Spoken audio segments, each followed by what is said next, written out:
But he didn't let me. I tried to say, no, you need to let me call my lawyer. You need to let me call my lawyer. I'm staying. And he was like, you're not doing any of that. Like, you're kicked out. He literally said, if you remain here, you will be trespassing.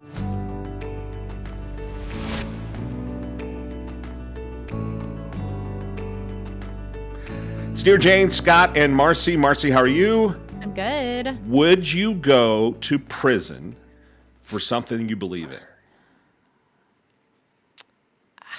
Okay, first, I'm glad that you're pausing because I think too many people say, sure, I would. Yeah. Would you?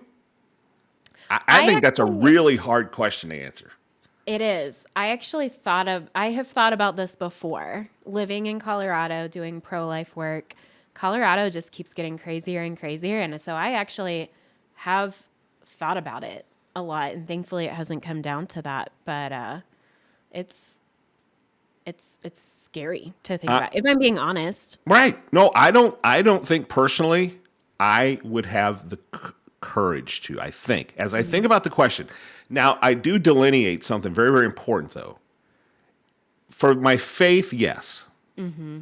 But anything less than that, I mean, basically, because you think of it this way. Okay, think of your life. Think of what you like in your life and, all the stuff you can do, people, whatever.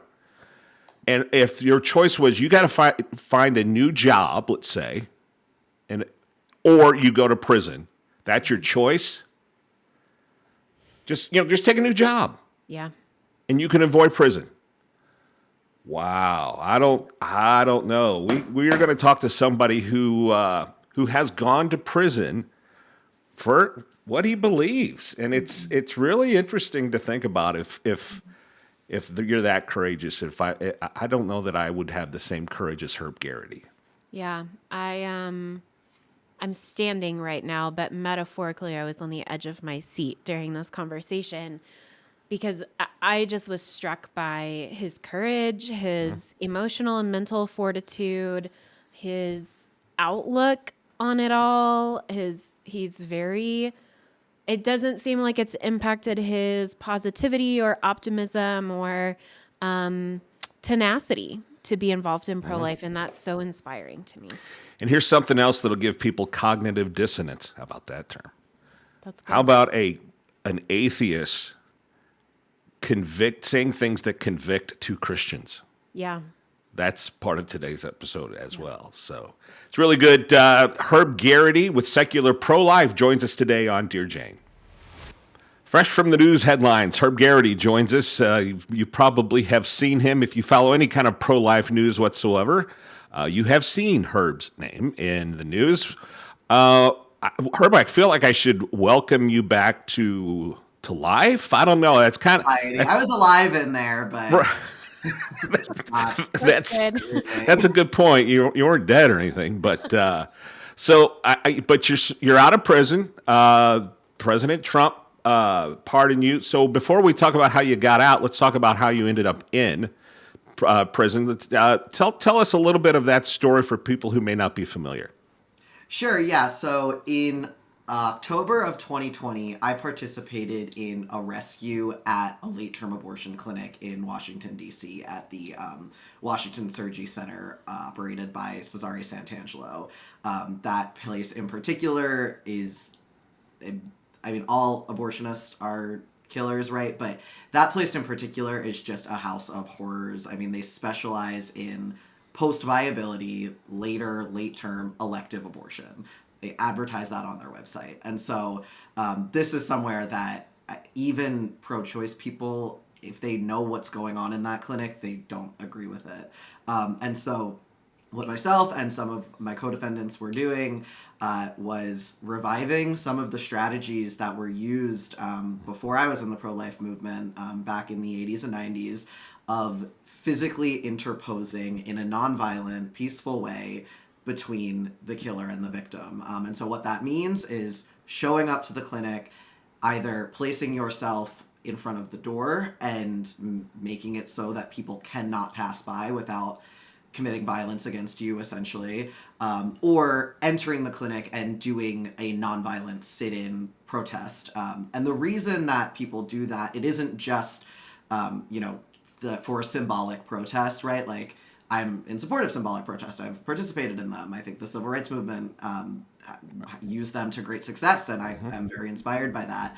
And so it's both that, right? There's a symbolic protest on behalf of the unborn, but also in a very practical way, every minute that a pro-life rescuer is sitting inside that clinic or sitting outside the door, they are not killing babies in there.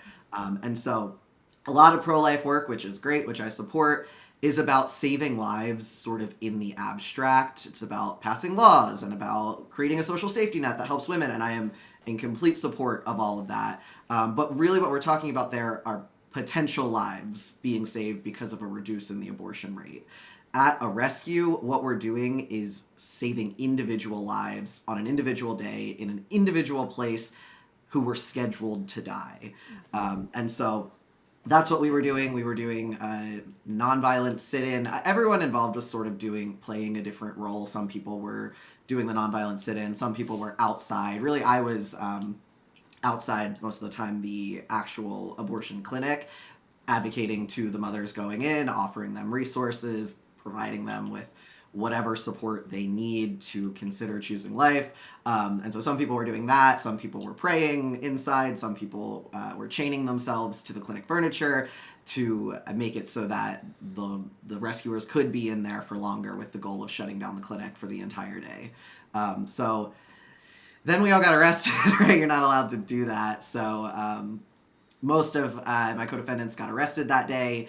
And then nothing really happened for a couple of years. Like, we were like, oh, I guess we got away with it, right? But we did not get away with it, because 2 years later, they put a indictment out that charged people with the freedom to access clinic entrances, along with a federal conspiracy statute. And I thought I got away with it because I was not charged. And then a couple of months later, I was then charged under a superseding indictment. So I was added to that, and was facing up to 11 years in federal prison for this kind of nonviolent. I don't want to call it free speech, because we recognize that it's civil disobedience. There are consequences to civil disobedience. That's the point of it. So it's not just free speech, but it's certainly nonviolent speech-based activity that, because of the FACE Act and the Biden administration's weaponization of the Department of Justice, people who participated in what in any other context would be trespassing, or even aggravated trespassing, something like that, which would be a local or state level issue, was elevated with this, I think, frankly, absurd law, the FACE Act, to hypercriminalize a particular type of speech based on the message. You know, it's kind of crazy. As I was reading news headlines and stories about all of this, a couple things stood out to me. One, that the clinic you guys were protesting at is probably in violation of many laws. Certainly laws in place to protect infants who are born alive after abortions, and yet you guys were the ones that were arrested and prosecuted, even though these heinous acts are committed every day. And then the other thing that struck me as I was, again, kind of reading the headlines is the Department of Justice and all these other agencies and departments just kept talking about, you know, you guys were impeding the reproductive rights of women. And I thought, like, I wish I could rewrite this article and correct it for them. Like, I think that all the let's time. flip it, and it shows which side is really being violent. You know, it's just as shocking to me that we're at this place in our history that you guys are the ones being arrested and charged and thrown in prison for protesting what should cause every abortion clinic in the U.S. to be shut down. Precisely. But I'm not necessarily surprised by that. Like, as someone who has committed my entire life, my career, to nonviolence, to educating about nonviolence, to promoting nonviolence, to then be accused of committing violence because of the actions we took that day, it kind of like hurts my heart. Like, I'm like, no, I didn't. There's video available on the internet and in Discovery that shows our conduct 100% of the time. The only violence that was committed that day, other than the abortions that occurred after we were arrested, was from the clinic workers themselves, beating up on pro-life grandmas, on myself with a broom handle. And at no point Were we pushing back? Were we doing anything other than being a mostly silent witness for the unborn? And so it's disappointing, but it's also not surprising because when you look at the history of social justice movements, this happens. People who participate in nonviolent civil disobedience, they're called radicals, they're called violent, and then 30 years later, when the culture catches up, they say, oh, they were right. I've supported them all along. And so I'm hopeful that that's how history is going to look at us with the lens of truth of the humanity of the unborn, and hopefully we'll look at those articles out there with a more realistic lens. Lots of questions we want to ask, but I just got to pause right here. It strikes me you don't seem bitter at all, mad and angry. I don't think I'd be like that. Yeah, I don't know. I mean, I think no, I probably am a little bitter. I didn't like it, right? I think that if I think about it, maybe I'm a little bitter, but really I don't not. mean I don't want to encourage you to be bitter, Yeah, but no, I'm just yeah, you no, just strike me as like level headed and like yeah, but I guess the thing that I always come back to is I do think that it was an injustice the way that we were charged. Like again, it was nonviolent civil disobedience. I think if we got arrested and charged with trespassing, I wouldn't be, calling for pardons. I would have been like, that's what we did. I don't think there's anything wrong with that. I'm completely in support of civil disobedience on behalf of a just cause.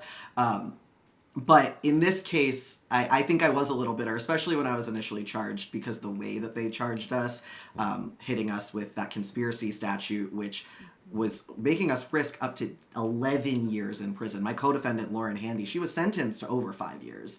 And that's just not understandable. I think most even pro-abortion people, if they have any respect for free speech or the history of protest in this country, they're not... They don't think that the conduct that we participated in justifies 5 years in federal prison. It's just not realistic. So I think I was a little bitter when I was first charged. Like, I would have got it. Like, if you just charged me with the FACE Act, like, sure.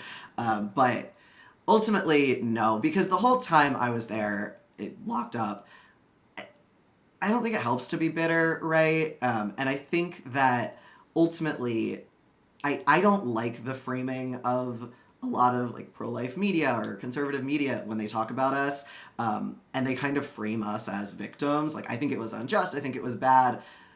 But I never want to lose sight of who the actual victims are, and that's the unborn babies. Like I said earlier, like, no, I was alive in there, and those unborn babies aren't, right? Like, I was very uncomfortable in prison. It was a tough environment. Like, I don't want to underestimate that. It was bad. I did not have a good time, obviously, but my arms and legs were not ripped off of my body. I wasn't suffocated. I wasn't dismembered. I wasn't poisoned with digoxin.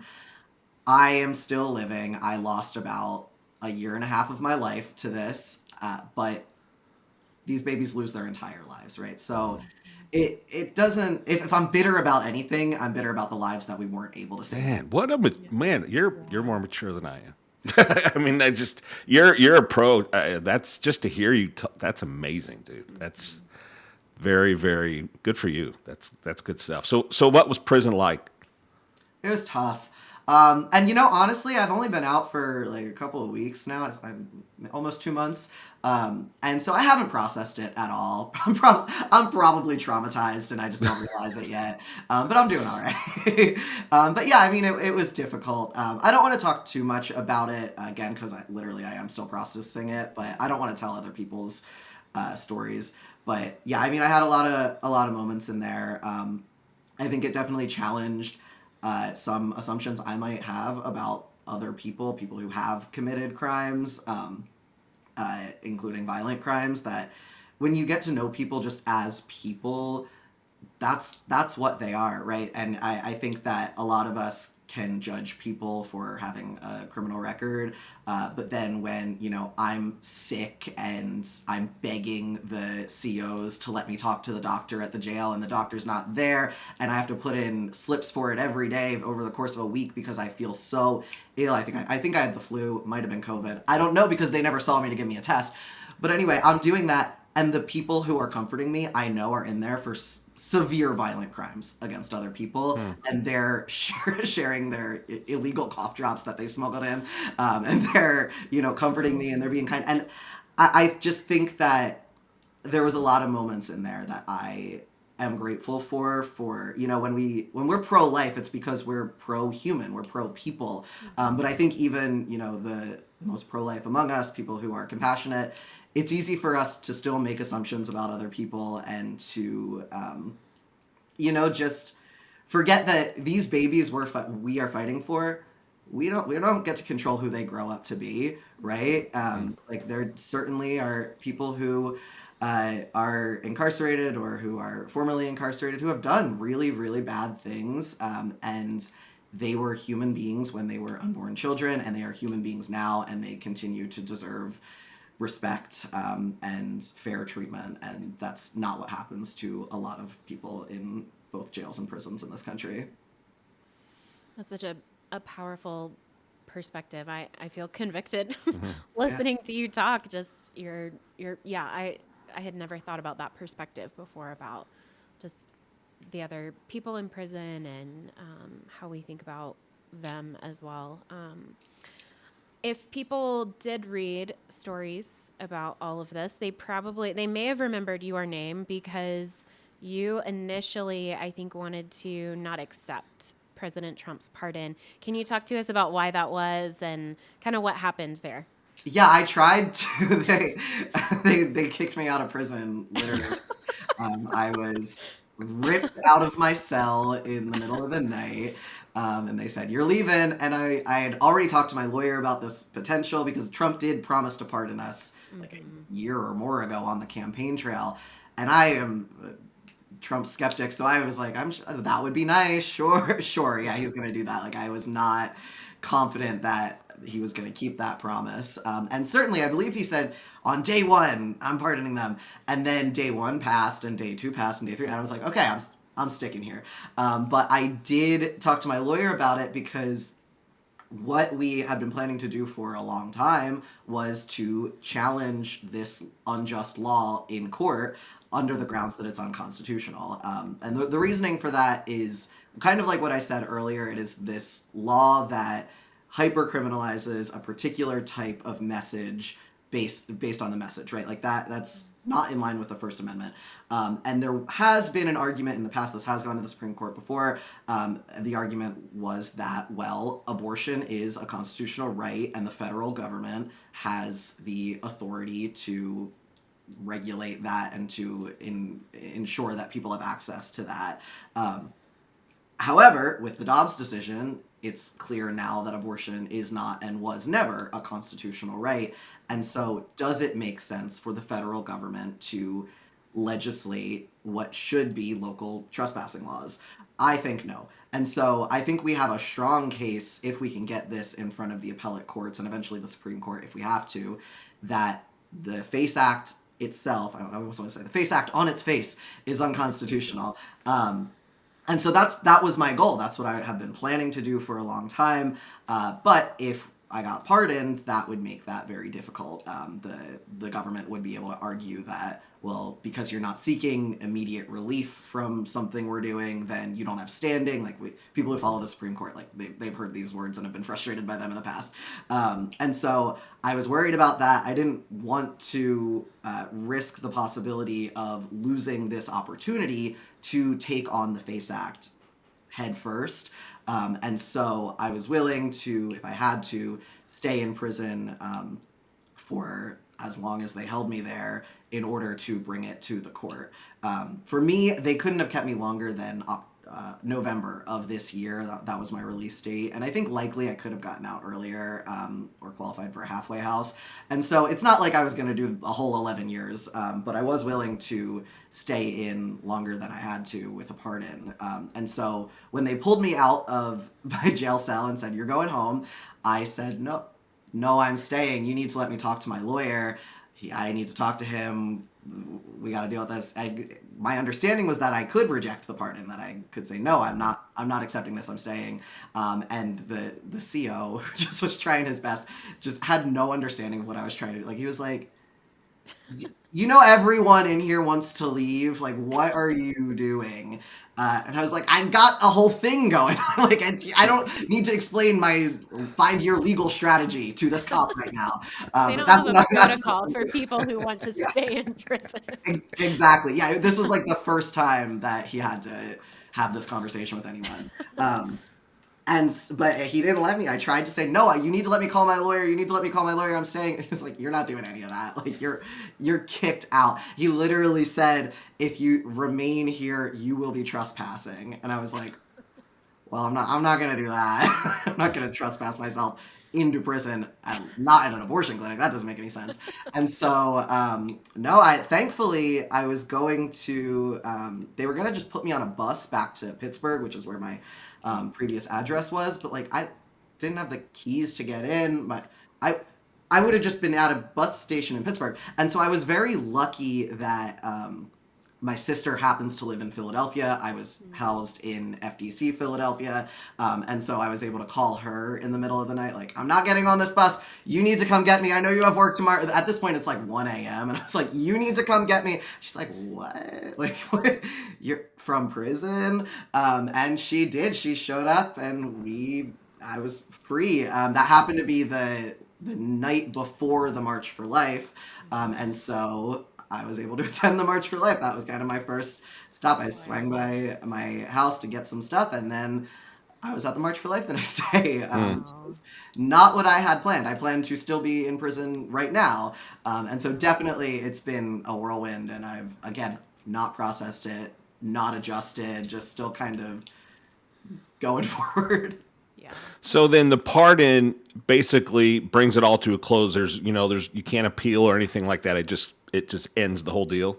So not exactly. It makes it a much more uphill battle, basically. And so we are still moving forward. My attorney has made that clear with the courts that they're going forward. Most of my co-defendants, their charges have actually been dropped already, which is great. So when you're pardoned, you're still it's complicated. You're still a felon, but you're a pardoned felon. So you get most of your rights back, but not necessarily all of them.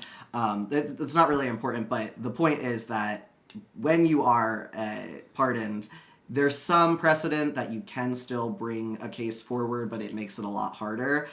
So last I heard from my lawyer, it's still on track. We're still potentially going to be able to appeal this, but it looks a little less likely.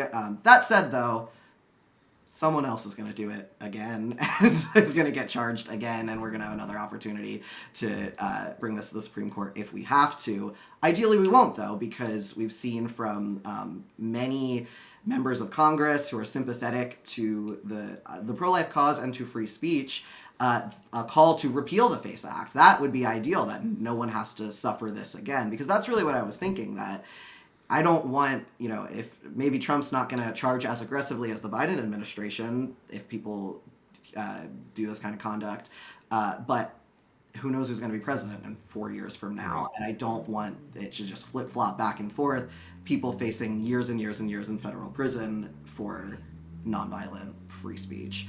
And so it would be great if Congress could just get on board with repealing it so that I don't need to worry about taking it through the appeals process.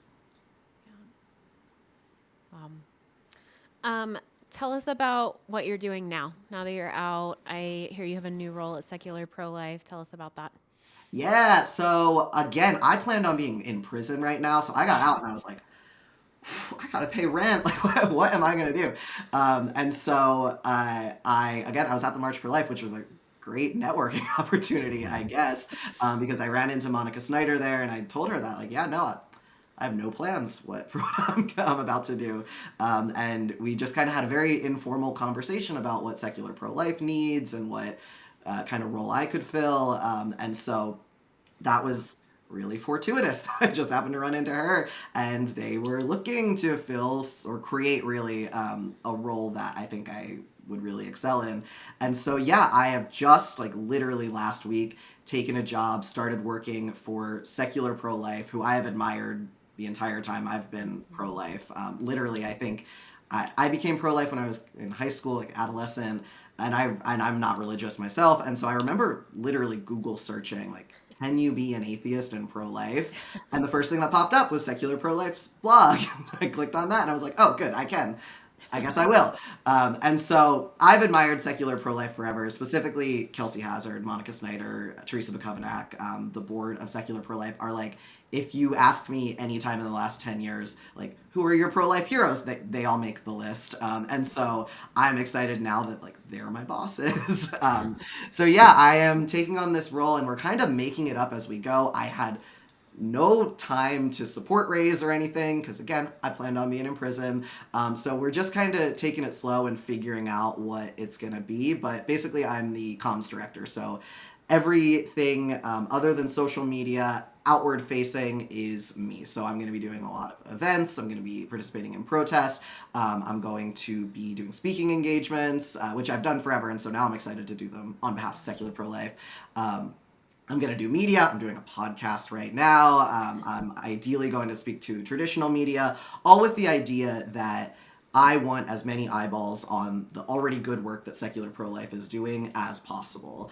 Because I believe that so much of the abortion debate, just showing, hey, this is a person like you. They're secular or they're non-traditional in some other way. They're liberal, they're progressive, they're LGBT. They're something like you, I think has, for me, shown to be so effective, not at changing someone's mind immediately, but at getting them to rethink the abortion issue. When you're able to just say, well, you believe that because you're an old, straight, conservative, Catholic, white, Christian man, it's easy to do that. And I think a lot of us do that with a lot of things. Like, I know conservatives who see a blue-haired person and make a whole bunch of assumptions about what she believes. And so I think that even just being at a protest with a sign that says Secular Pro-Life changes the narrative in a way that I think is significant. And I think that I'm really excited to get to play a role in that along with Monica. I'm pretty excited about this new job. It was not my plan, but it has worked out beautifully for me so far. Yeah, Monica's a friend of the show. We've had her on a few times, and I just actually had Teresa on a couple of weeks ago. And I agree with you 100%. I mean, Marcy and I are both people of faith, but we love having non-traditional pro-life people, so you can't pigeonhole us to say, well, you only feel that way because of your religion. No, there's lots of different reasons to be pro-life beyond that. So anyway, I love that. I want to ask you about, you've made a strong case, and you have reminded us the impact of civil disobedience, how it was impactful in the civil rights movement. It really was. Do we need to do more of that as a movement, or what do you think moving forward is the role of civil disobedience? Should Marcy and I do something crazy and get thrown in jail, or what are your thoughts as far as that goes? Yeah, let's talk after this. I mean, ultimately, I don't ever want to tell anyone what to do, what risks to take. Certainly on behalf of the 501c3 Secular Pro-Life, I will never tell anyone to do anything other than peaceful sidewalk advocacy, which is a great way to be involved. But ultimately, I do think that everyone should ask themselves what they can be doing to stop abortion, to both end abortion in the long term and to prevent abortions in the short term. And I think for different people, that is going to be different answers. I don't think that everyone is in a place of their life where they can participate in nonviolent civil disobedience. I know a lot of people who don't even feel like, especially in the non-traditional pro-life spaces, they don't even feel like they can share their pro-life position on social media because they'll lose their job if they work in a liberal industry. Like, there are lots of ways to be pro-life, and I'm not going to tell someone, you need to do this. This is the only way to be pro-life or to make a change. But I do think, myself included, almost all of us could be doing more to prevent abortion. And I think that if you are someone who feels called to nonviolent civil disobedience, do the research, look into the effects it's had, not just for the civil rights movement, not just for the anti-abortion movement in the 80s and 90s, but for almost every successful human rights and social justice movement. I mean, the suffragist movement, every movement has had people demonstrate the seriousness of this issue by being willing to take sacrifice. And I think that's what it's going to take. And so for you, that sacrifice might be every Saturday or every Thursday and Saturday, or as many times as you can, being outside the abortion clinic, doing peaceful, totally legal sidewalk advocacy. For you, it might be trolling on Reddit and sharing on pregnancy forums when people say they're considering abortion. Hey, do you know about these resources in your area? For some people, it's going to protest. I think especially for non-traditional pro-life people, that's what I'm trying to do, bring them out of the shadows. Because I know so many people who tell me that, like, I'm pro-life, I love the work that you do, but I can't be pro-life in my social circles. And I think that's horrible. Like, because I have felt that way in the past too. And I don't think anyone should. And so what I want to do is build a movement of people where we can be friends with each other. If other liberals don't want to be your friend, if other gay people don't want to be your friend, if other non-Christians don't want to be your friend, we'll be your friend. We can be a movement. Certainly, I also believe that you can be friends with people who disagree with you, but often for pro-lifers, that they're not the ones making that making that call, cutting off a friendship. But so yeah, I do think that nonviolent civil disobedience, from a personal perspective, I think that should play a role in the abolition of abortion. But I also don't think that you should hear that and be like, well, then I don't have a role to play because I gotta take care of my kids, or I have a disabled family member who I am the sole caretaker for. Like, I would never tell that person, you need to go to prison, otherwise you don't actually believe that abortion is bad. Like, obviously, people need to discern for themselves where they want to be in life, or where they are in life, and where they can best use their talents and their passions on behalf of human rights. Yeah, I think we're 100% on board as far as, having non-traditional pro-life people, if it's secular pro-life, if it's, whatever group it is, to see that, hey, it's okay. You don't have to be in alignment with this whole litany of things. We're all about saving babies, right? If we agree on that, man, here's if this avenue works for you, if it's secular pro-life, let's go. I mean, I think we share that goal with you. So that's fantastic. Exactly. And a big part of what we do at Secular Pro-Life is building interfaith coalitions. If someone comes to me and they're like, I am a far-right conservative Catholic, I don't want to do anything that you're doing, I don't like this at all. I'm like, oh, great, go organize in your community. Like, maybe we can't work together on everything, and I'm okay with that. But you can go, and we can give you the resources to help in your community if you want them.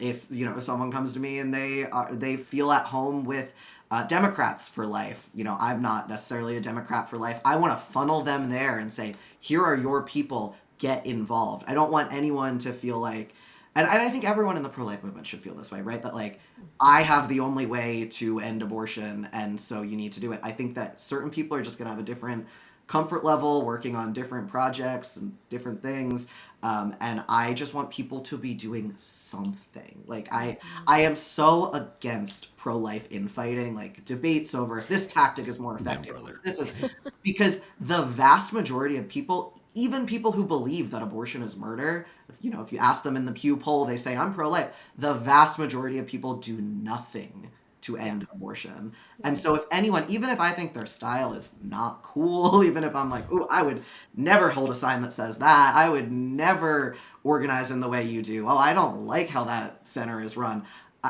that's not my business. I'm going to do my work my way because I think it's the most effective and how I am suited to fill that role. But if someone else is doing something different, I'm just grateful they're doing something. And that's what I want to tell people. Like, anything that you are, you can be pro-life. Anything that you can do, you can probably do in support of the pro-life movement. And so get involved. If that's with Secular Pro-Life, I'm going to funnel you into one of the projects we have. If you're like, ooh, that's not my style, I love Jesus, I'm going to say, I love that. You can still work with us if you want, but let me find your local church's pro-life ministry and get you plugged into that.